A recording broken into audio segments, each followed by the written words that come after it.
Assalamualaikum warahmatullahi wabarakatuh. Oke, kawan pajak, selamat datang di Paham Pajak. Video kali ini akan dijelaskan terkait kewajiban pemotong PPh 21, format kertas kerja, dan skema impor. Adapun kewajiban pemotong PPh 21 yang diatur di ketentuan terbaru di PMK 168 tahun 2023. Ini sudah kita resum atau sudah kita ringkas bahwasanya kewajiban pemotong PPh 21 itu ada 4. Antara lain, itu yang pertama, menghitung dan membuat kertas kerja atau catatan penghitungan PPh 21 dibuat dengan format sendiri, tidak diatur dan disimpan. Jadi yang perlu diperhatikan bahwasanya di ketentuan terbaru di PMK 168 tahun 2023 ada kewajiban membuat kertas kerja. Kertas kerjanya seperti apa? Sudah kita sediakan di sini, kawan pajak silahkan gunakan sebaik mungkin. Oke, kita masuk ke kertas kerja. Kertas kerjanya seperti ini. Oke, untuk kertas kerja penghitungan PPh 21 tampilannya seperti ini. Silakan kawan pajak gunakan. Jadi ini sudah tersedia mulai masa pajak Januari, Februari, Maret, dan seterusnya sampai dengan masa pajak Desember. Kawan pajak silakan tinggal mengisi kolom C jika ada NPWP pegawainya. Jika tidak ada NPWP maka isi kolom D sampai dengan kolom G. Jadi kalau ada NPWP isi kolom C, kolom F, dan kolom G. Jadi isi kolom yang berwarna kuning. Nanti tarif PPh 21 ini sudah otomatis. Jadi kawan pajak sebelum menginput memang disarankan atau diharuskan membuat kertas kerja terlebih dahulu untuk menghitung berapa jumlah terutangnya. Jadi menghitung secara manual berapa jumlah terutangnya. Yang kedua, ini digunakan untuk sebagai pertanggungjawaban nantinya jika ada pengawasan atau pemeriksaan, maka kertas kerja ini yang diminta oleh bagian pengawasan. Jadi kawan pajak silakan gunakan kertas kerja ini. Kertas kerja ini sudah tersedia Januari sampai dengan Desember dan tersedia juga masa pajak Desember atau masa pajak terakhir. Dan di masa pajak Desember masa pajak terakhir ini tinggal diisi yang kolom berwarna kuning. Kolom berwarna kuning ini NPWP sama NIK selama 1 tahun terakhir. Nah, untuk Januari sampai Desember dan setahun sama biaya jabatan di sini sudah otomatis. Iuran pensiun, iuran THT JHT jika ada. Nah, jika datanya sudah diisi lengkap, maka jumlah kurang bayar di masa pajak Desember atau di masa pajak terakhir ini akan dihitung secara otomatis. Jadi rumusnya sudah tersedia, kawan pajak tinggal menghitung. Sebelum menginput di bukti potong di DJP online memang disarankan membuat kertas kerja seperti ini. Dan di masa pajak Desember ini misalkan rata-rata memang lebih bayar dan atas lebih bayar tersebut ini ditanggung sementara oleh perusahaannya untuk dikembalikan ke pegawai yang bersangkutan, dan atas yang ditanggung sementara oleh perusahaan tersebut diklaim di masa pajak terakhir, di masa pajak Desember sebagai kelebihan pembayaran PPh 21 untuk dikompensasikan ke masa pajak berikutnya sampai dengan kompensasinya habis baru perusahaan mulai setor kembali. Jadi ini kertas kerja ini fungsinya ada 2, yaitu menghitung secara manual dan yang kedua sebagai bentuk pertanggungjawaban atau pengawasan selama 5 tahun terakhir. Oke, ini kewajiban yang pertama. Jadi kewajiban yang pertama yaitu menghitung dengan membuat kertas kerja. Kertas kerjanya sudah ada, silakan kawan pajak gunakan. Dan kewajiban yang kedua yaitu potong dengan memotong pajak PPh pasal 21 atau 26 yang terhutang dan membuat bukti potong baik harian masa bulanan atau tahunan. Ketentuan pembuatan bukti potong tetap wajib dibuat walaupun pajak yang dipotong nihil dengan cara merekam bukti potong atau dengan cara impor. Impor ini berarti menginput dalam jumlah banyak. Inputnya di DJP online. Oke, bagaimana cara merekam satu-satu atau bagaimana cara menginput dalam jumlah banyak di DJP online? Kita coba jelaskan sedikit. Kita masuk ke DJP online. Nah, di DJP online pada menu lapor pra pelaporan di EBUPOT 2126, cara menginput bukti potong atau membuat bukti potong satu-satu pada menu bukti potong, kita klik menu bukti potong dan kita klik rekam. Setelah kita klik rekam, pilih BUPOT bulanan atau tidak final. Nah, mekanisme seperti ini digunakan untuk membuat bukti potong atau menginput bukti potong secara key-in, secara manual satu-satu. Jadi membuat bukti potongnya satu-satu, tinggal diisi datanya masing-masing, misalkan tahun, masa pajaknya, NPWP, jika ada NPWP, jika tidak ada, isi, masukkan NIK dan nama. Pastikan NIK, nama sesuai dengan KTP. Untuk alamat bisa diisi nama kota saja, tidak harus valid. Jadi yang nanti dilakukan validasi NIK dan nama sesuai KTP. Nah, untuk kode objek pajak, untuk yang pegawai tetap pilih 2110001. PTKP-nya diisi, jumlah penghasilannya, misalkan dia di bawah PTKP, tinggal diisi, pilih PTKP tahunan 54 juta, nanti kita klik hitung. Sudah klik hitung, nanti akan otomatis, nah, isi penanda tangannya dan centang. Setelah itu, klik simpan. Maka mekanisme penginputan satu-satu sudah selesai seperti tadi. Nah, bagaimana dengan mekanisme penginputan dalam jumlah banyak jika pegawainya lebih dari 10 atau pegawainya kira-kira banyak lebih dari 5, maka disarankan menggunakan mekanisme impor. Jadi impor ini merupakan sarana bagi perusahaan atau pemotong untuk menginput data dalam jumlah banyak. Jadi untuk memudahkan wajib pajak menginput data dalam jumlah banyak, maka disediakan sarana impor.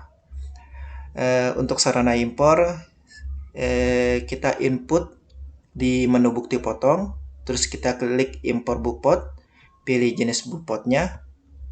Untuk yang bulanan, selain masa pajak terakhir, pilih yang bulanan, terus pilih tahun 2024, masa pajaknya misalkan bulan Maret. Nah, pilih filenya. Nah, untuk filenya, format impornya di sini kita sudah sediakan, sudah kita edit, tinggal kawan pajak gunakan sebaik mungkin. Nah, format impornya seperti ini, kawan pajak. Silakan kawan pajak download nantinya. Nah, di sini sudah diedit. Jadi kawan pajak di sini ada beberapa sheet. Sebelum kawan pajak masuk ke menu halaman 21, kawan pajak masuk ke halaman rekap terlebih dahulu. Pilih tahun pajak, input masa pajaknya, misalkan ingin dilaporkan bulan Maret, maka dirubah ke bulan 3. Jumlah bukti potongnya akan diinput berapa? 10 atau 20. Jika 20 maka ketik 20. Nah, sudah diisi. Halaman rekapnya kita isi ke halaman 21. Kita masuk ke halaman 21. Nah, di halaman 21 ini kurang lebih ada 19 kolom. Nah, dari 19 kolom ini, kawan pajak tidak perlu mengisi seluruh kolom. Cukup mengisi kolom yang berwarna kuning. Jadi, kertas kerja ini sudah diedit, sudah dirancang. Kawan pajak cukup mengisi kolom yang berwarna kuning, yaitu kolom B, tanggal pemotongan. Tanggal pemotongan, misalkan tanggal 1 Maret. NPWP. Nah, masukkan NPWP si pegawainya, NPWP pegawainya jika memiliki NPWP. Jika tidak memiliki NPWP, maka diisi kolom E sama F. Jika ada NPWP, maka cukup mengisi kolom D aja. Nah, untuk alamat bisa diisi bebas, cukup nama kota aja. kode objek pajak ini defaultnya untuk pegawai tetap 21101. Penanda tangan menggunakan NPWP. Jika dia menggunakan NPWP maka isi yang kolom J. Jika dia menggunakan NIK maka ini dirubah NIK, dan isi kolom K, Jika nah ini di kolom J ini penanda tangan direktur. Umumnya direktur atau pengurus punya NPWP, maka kolom I defaultnya NPWP saja. Kolom J sesuaikan NPWP penanda tangan direktur, NPWP-nya berapa tinggal disesuaikan atau dirubah. Nah, untuk yang kode PTKP ini kawan pajak sesuaikan dengan PTKP masing-masing pegawainya. Nah, yang terakhir penghasilan bruto, kolom O. Kolom O, kawan pajak tinggal isi berapa penghasilan pada bulan Maret 2024 atau pada bulan yang bersangkutan. Tinggal masing-masing pegawai berapa penghasilan bruto pada bulan yang bersangkutan. Isi. Sudah dilengkapi masing-masing yang berwarna kuning. Nah, sebelum dilengkapi ada dua hal yang perlu sebelum diimpor ada dua hal yang perlu diperhatikan, yaitu datanya yang diisi harus lengkap. Yang kedua, formatnya harus sesuai. Umumnya seluruh formatnya teks kecuali yang penghasilan bruto. Untuk penghasilan bruto formatnya general. Jadi kalau kawan pajak menginputnya dengan cara copy paste, pastikan formatnya disesuaikan kembali. Untuk yang penghasilan bruto formatnya general, silakan disesuaikan kembali kalau di copy paste dari Excel data yang lain. Nah, untuk yang data kolom yang lain itu formatnya teks semua. Jadi sebagian besar formatnya teks semua kecuali kolom O. Nah, jika sudah diisi lengkap dan formatnya sudah disesuaikan, maka skema impor ini silakan disimpan. Nah, setelah disimpan kita kembali ke DJP Online. Nah, di DJP Online kita masukkan filenya pada menu impor. Pada bagian impor, jenis bukti potong tahun pajak masa pajak sudah diisi, pilih file impornya. Nah, file impornya pastikan penamaannya adalah penamaan NPWP perusahaannya. Klik. Sudah diklik, silakan unggah. Nah, sukses. Nah, pada bagian bawahnya di sini ada keterangan belum proses. Kalau belum proses, silakan perbarui. Nah, ada proses validasi isi Excel. Silakan perbarui kembali. Nah, di sini gagal validasi. Gagal validasi umumnya kesalahannya ada dua, yaitu tidak lengkap atau NPWP-nya tidak valid atau formatnya tidak valid. Pastikan format yang diisi valid dan NPWP-nya valid. Nah, ini kalau NPWP-nya tidak valid, maka disarankan menggunakan skema input data satu-satu. Oke. Ini kewajiban yang kedua. Kita jelaskan kewajiban yang ketiga, yaitu kewajiban setor. Kewajiban setor ini jika terutang PPh 21 dengan cara buat billing di menu bayar DJP online. Pada bagian DJP online, di sini ada menu bayar. Kawan pajak tinggal masuk ke menu bayar.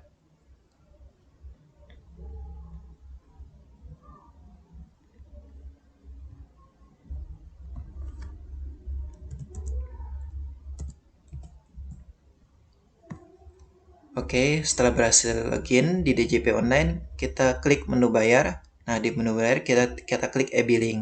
Nah, untuk yang kewajiban PPh 21 itu kodenya 411121 100 dan sesuaikan masa pajaknya yang akan disetorkan, tahun pajaknya 2024, berapa jumlah terutangnya disesuaikan.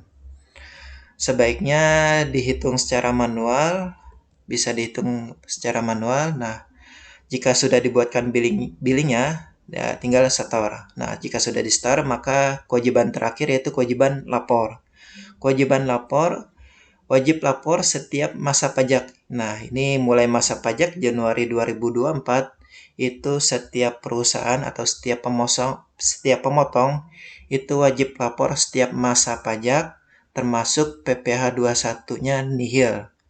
Kalau dulu di ketentuan yang lama di masa pajak 2023 ke bawah, itu kalau PPh 21-nya nihil, maka kewajibannya hanya masa pajak Desember saja. Namun, mulai masa pajak Januari 2024, di ketentuan terbaru PMK 168 tahun 2023, wajib lapor setiap masa pajak ini diwajibkan pula bagi PPh 21 yang nihil. Dengan catatan ada pembayaran gaji pegawainya. Jadi untuk kewajiban lapor dilaporkan di DJP online, Silakan simak cara pelaporan PPh 21 di video yang lain. Nah, perlu diperhatikan untuk dikecualikan dari kewajiban pelaporan masa pajak Januari-November, ini pengecualiannya tetap berlaku atas perusahaan yang tidak jalan sama sekali atau tidak memiliki pegawai, belum ada pegawai, atau tidak ada pembayaran upah gaji imbalan kepada pegawai pada masa pajak tersebut. Jika tidak ada pengeluaran gaji oleh perusahaan pada masa pajak tersebut, maka perusahaan tidak ada kewajiban pelaporan. Jadi ketentuan pengecualian kewajiban ini redaksinya dirubah, yaitu dikecualikan atas perusahaan yang tidak memiliki pegawai, atau perusahaan yang tidak berjalan, atau perusahaan yang tidak ada pengeluaran gaji pada masa tersebut. Maka tidak ada kewajiban masa pajak Januari sampai dengan November. Nah, kalau perusahaannya tidak jalan, maka perusahaan tersebut hanya lapor setahun sekali, yaitu lapor masa pajak Desember. Kewajiban masa pajak Desember tetap wajib lapor. Oke, terakhir format kertas kerja PPh 21 dan format skema impor yang digunakan untuk menginput data dalam jumlah banyak. Di sini sudah kita share pada bagian komentar. Jadi linknya sudah kita share pada bagian komentar. Kawan pajak silakan download. Nah, sebelum download jangan lupa klik subscribe. Oke, demikian video kali ini. Semoga kawan pajak terbantu.